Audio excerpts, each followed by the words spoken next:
वो मुक़द्दस पत्थर जो आज हज़ारों बरसों की तारीख़ पेश करती है।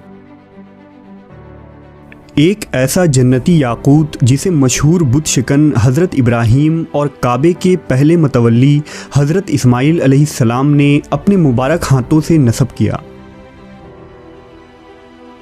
तमाम तबर्रुकात में सबसे ज़्यादा मुतबर्रिक चीज़ जिसको बेशुमार इमामों, शहीदों और करोड़ों बंदगान खुदा ने छुआ और चूमा है।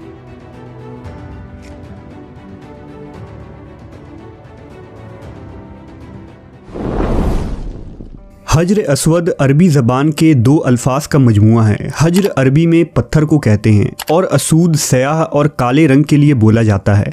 हजर अस्वद वो स्याह पत्थर है जो काबे के जुनूब मशरिकी दीवार में नस्ब है। इस वक्त ये 3 बड़े और मुख्तलिफ शक्लों के कई छोटे टुकड़ों पर मुश्तमिल है। ये टुकड़े अंदाज़न 2.5 फीट कतर के दायरे में जुड़े हुए हैं, जिनके गिर्द चांदी का गोल चक्कर बना हुआ है। जो मुसलमान भी हज या उम्रा करने जाते हैं उनके लिए लाजिम है कि तवाफ़ करते हुए हर बार हजर अस्वद को बोसा दें। अगर हुजूम ज़्यादा हो तो हाथ के इशारे से भी बोसा दिया जा सकता है। रिवायतों के मुताबिक हजर अस्वद को हज़रत जिब्राईल अलैहिस्सलाम जन्नत से इस ज़मीन पर लाए थे, इसलिए इसे जन्नत का जौहर भी कहते हैं। जिस वक्त ये जन्नत से उतरा था तो चांदी से ज़्यादा सफ़ेद था, मोती के मसल चमकता था और उसके नूर से हरम शरीफ रोशन हो जाया करता था। लेकिन अरब के मुशरिकीन ने अपने मैले कुचैले हाथ लगाकर, ज़बान से चाट कर और दांतों से काट कर इसे स्याह कर दिया और इसमें मौजूद चमक ख़त्म हो गई। हजर अस्वद की ये खुसूसियत है कि न ये पानी में डूबता है और ना ही आग में जलता है। अगर हजर अस्वद की तारीख़ के मुतालिक बात की जाए तो रिवायतों से मालूम होता है कि हजर अस्वद हज़रत आदम अलैहिस्सलाम के साथ ज़मीन पर उतारा गया था। तौरेत के मुताबिक हज़रत आदम ने अपने फ़र्जिंद हाबील के लिए एक कुर्बानगाह बनाया था। इस एतबार से मुमकिन है कि औलाद आदम ने उस वक्त काबा में हजर अस्वद नस्ब कर दिया था। ताहम तूफ़ान नूह के वक्त से हजर अस्वद को अबू अल कबीस पहाड़ पर महफूज कर दिया गया, जो काबा शरीफ से कुछ फासले पर मौजूद है। और तूफ़ान नूह के बाद जब इब्राहीम अलैहिस्सलाम ने काबा की दोबारा तामीर की तो इस मुक़द्दस पत्थर को काबे में नस्ब किया था। वाक़या यूँ है कि हज़रत इब्राहीम अपने बेटे हज़रत इस्माईल के साथ काबा शरीफ की तामीर कर रहे थे, तो हज़रत इस्माईल अबू अल कबीस पहाड़ पर पत्थर तलाश करने लगे जिसे काबा में नस्ब किया जाए। लिहाजा उस वक्त हज़रत जिब्राईल इंसानी शक्ल में नमूदार हुए और हजर अस्वद को इस्माईल अलैहिस्सलाम के हवाले किया, जिसे वो अपने साथ जन्नत से लाए थे। और इस तरह हज़रत इस्माईल ने इस मुक़द्दस पत्थर को काबा के बाहरी दीवार में नस्ब कर दिया।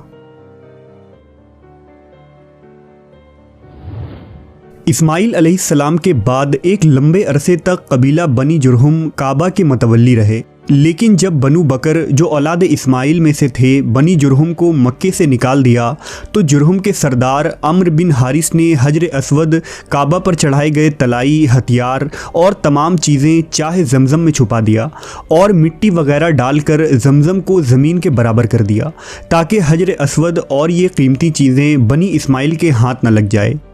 बाद में कबीला कुरैश के सरदारों ने हजर अस्वद को दोबारा जमज़म से निकाला और उसे काबा में नस्ब किया। 606 ईस्वी में जब हज़रत मोहम्मद सल्लल्लाहु अलैहि वसल्लम की उम्र 35 साल थी तो सैलाब की वजह से काबा की इमारत को सख्त नुकसान पहुंचा। लिहाजा कुरैश ने काबा की दीवारों को दोबारा तामीर की। लेकिन जब हजर अस्वद रखने का मसला आया तो कबीलों में झगड़ा हो गया। हर कबीले की ये ख्वाहिश थी कि ये सआदत उसे नसीब हो। इस पर मोहम्मद सल्लल्लाहु अलैहि वसल्लम ने इस झगड़े को तय करने के लिए ये तरीक़ा इख्तियार किया कि हजर अस्वद को एक चादर में रखा और तमाम कबीलों के सरदारान से कहा कि वो चादर के कोने पकड़कर उठाएं। चुनांचा सब ने मिलकर चादर को उठाया और जब चादर उस मकाम पर पहुंची जहां उसको रखा जाना था तो आप सल्लल्लाहु अलैहि वसल्लम ने खुद अपने मुबारक हाथों से इसको दीवार काबा में नस्ब कर दिया। 6ठी सदी ईस्वी के आगाज़ में इस्लाम की आमद हुई और काबा के मुतवल्ली अब मुसलमान हो गए। खुलफा राशिदीन के ज़माने तक हिजाज़ मुक़द्दस में अमन व अमान रहा और काबा शरीफ इस्लामी दुनिया का मरकज़ रहा। लेकिन बनु उमैया की हुकूमत आते ही इस्लामी तारीख के सयाह बाब का आगाज़ हुआ और 64 हिजरी में बैतुल्लाह को एक ज़बरदस्त नुकसान पहुंचा। दरअसल हज़रत अब्दुल्लाह बिन ज़ुबैर रज़ी अल्लाह ताला अन्हु ने यजीद बिन मुआविया की बैत से इनकार कर दिया और मक्का में अपनी खिलाफत कायम कर दी। लिहाजा यजीद ने शामी फ़ौज को मक्का भेजा ताकि अब्दुल्लाह बिन ज़ुबैर को शिकस्त देकर उन्हें अपना मुती बनाए। हज़रत अब्दुल्लाह बिन ज़ुबैर और उनके साथियों ने यजीदी फ़ौज का डट कर मुकाबला किया और यजीदी फ़ौज को हरम शरीफ के अंदर दाखिल न होने दिया। लिहाजा एक रात यजीदी कोहे अबू कबीस पर चढ़ गए और वहाँ से मंजनीक के ज़रिया पत्थरों में आग लगाकर उन्हें हरम शरीफ की तरफ फेंका, जिनसे गिलाफ़े काबा में आग लग गई और काबा जल गया। ये वाक़या रबीउल अव्वल 64 हिजरी का है। इस हमले की वजह से हजर अस्वद को भी नुकसान पहुँचा और वो सयाह पड़ गया। बहरहाल जंग के ख़ात्मे के बाद हज़रत अब्दुल्लाह बिन ज़ुबैर रज़ी अल्लाह ताला अन्हु ने काबा की दोबारा तामीर कराई और हजर अस्वद को दीवार काबा में नस्ब करके उसके चारों तरफ चांदी का हल्का चढ़ा दिया। हजर अस्वद को दूसरा बड़ा नुकसान तब हुआ जब बनु अब्बास के अहद में करामता फ़िरके का ज़हूर हुआ। ये एक मुल्हिद फ़िरका था जिसका सरदार अबू ताहिर सुलेमान नामी शख्स था। उसने एक लश्कर जर्रार के साथ मक्का पर चढ़ाई कर दी और 317 हिजरी को उसकी फ़ौज हरम में दाखिल हुई। करामती फ़ौज ने मक्का के बेशुमार मुसलमानों का कत्ले आम किया।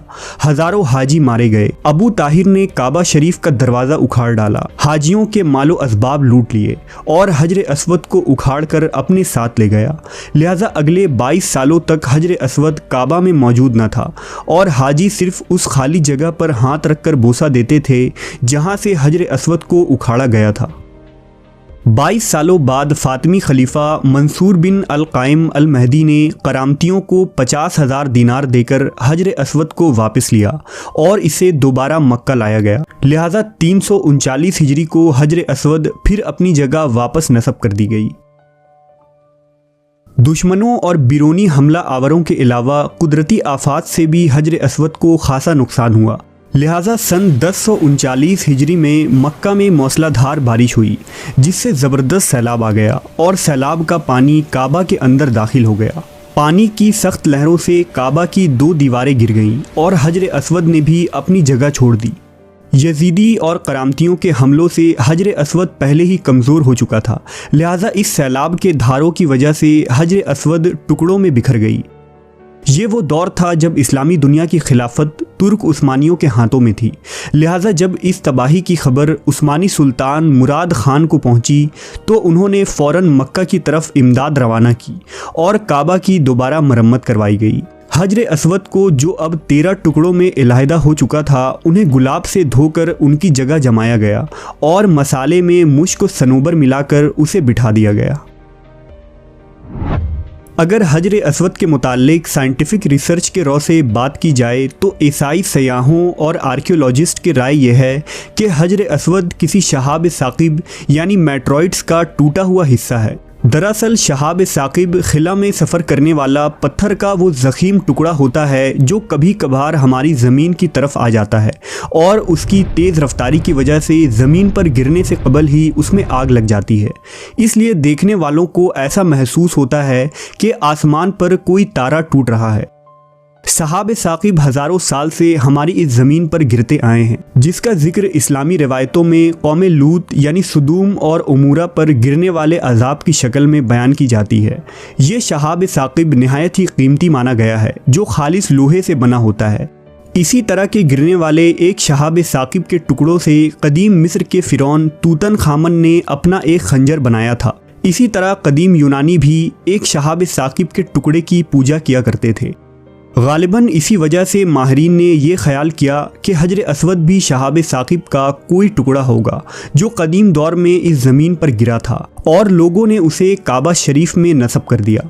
लेकिन ये नज़रिया एक शरई गलती है क्योंकि अहादीस से ये वाज़ह है कि हजर अस्वद को खुद जिब्रील अमीन इस ज़मीन पर लाए थे जो कि एक जन्नती पत्थर है, ना कि किसी शहाब साकिब के गिरे हुए मामूली पत्थर का कोई टुकड़ा। बहरहाल अहदीस के मुताबिक कुर्ब क़यामत में हजर अस्वद को उठा लिया जाएगा। लिहाजा अब्दुल्लाह बिन अम्र रज़ी अल्लाह ताला अन्हु से रिवायत है कि रसूल अल्लाह सल्लल्लाहु अलैहि वसल्लम ने फरमाया, अल्लाह कुरान को लोगों के सीनों से उठा लेंगे और हजर अस्वद को भी क़यामत से कबल उठा लेंगे। जब तक हजर अस्वद तुम में रहेगा तुम भलाई पर गामज़न रहोगे। इस पत्थर को जिब्राईल ने खुद रखा था और वही उसे उठाएंगे।